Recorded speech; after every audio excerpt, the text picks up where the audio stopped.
Hey guys, it's Seth. Sorry for the long hiatus, but the important thing is I'm back. And today we're going to be discussing one of my personal characters, Thor, the God of Thunder, King of Asgard, and the most powerful Avenger. But this is going to be interesting because we're going to do a breakdown on Thor from Marvel Norse mythology to actual Norse mythology.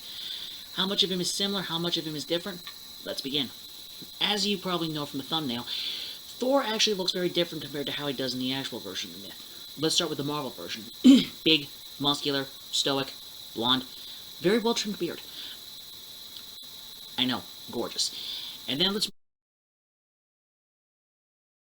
move on over to what actual Norse scholars say he would look like. Like this.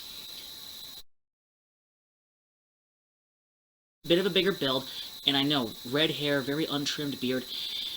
Possibly did have a few tribal tattoos because, you know, that's what they referred to them, that they were two tribes of gods. The Aesir, which where Thor was from, and the Vanir, which is where, at least in the Marvel version, his mom Freya was from. Now let's go on to that again for the differences. His parentage. Thor, believe it or not, in actual Norse mythology, wasn't fully god. He was actually half god, half giant. His mom was actually a giant named Jord, a nature giant from Jotunheim. But trust me, just because that means that Thor was half giant, does that mean that he liked the giants? No. No, he still hated them. He was not... He didn't hesitate to actually go out of his way to, you know, go to Jotunheim or anywhere on our world, or any of the realms to just, you know, fight a giant or two. Whereas in the Marvel version, like I said, his mom, primarily for the most part, was Freya. How they're similar? Well, like I said, they're both still the son of Odin. That's even their name, Thor Odinson. And they both still wielded the mighty hammer Mjolnir. But here's also where it's different. In Marvel, Thor happens to have an enchantment on his hammer that was given by his father because he was unworthy. He did something stupid and he had to do what he could to regain his power. And we all know what the hammer says. Whosoever wields this hammer, if they be deemed worthy, shall possess the power of Thor.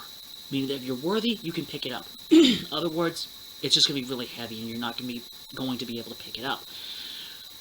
In the actual myths, that's not really the case. In the actual myths, the hammer was still heavy, and Thor did struggle a lot of times to pick the hammer up. So he actually had to wear both a pair of gloves, a pair of iron gloves, I should say, and a belt called Megingjord. The gloves were called yarn gripers, which, if I pronounce that one wrong, I am very sorry. But, for the most part, yeah, he needed both the belt and the gloves in order to help him actually lift Mjolnir, because apparently that thing was really heavy. It didn't even matter how strong he was. Apparently only the strongest could lift Mjolnir. But, again, how is it they're similar? Well, as we know in the comics, Thor did have a romantic interest with the Lady Sif, the strong stoic warrior of Asgard. In the actual myths, yes, they were married. Not only were they married, but they actually had a family together. 2 sons and a daughter. Magni, Modi, and I believe her name was pronounced Thudar. Anyway, for the most part, that is going to be the big breakdown for Thor on this topic right now. We will be revisiting him again. As always, I've been Seth. This is Marvel Knights and Deities. I'll see you next time. Goodbye.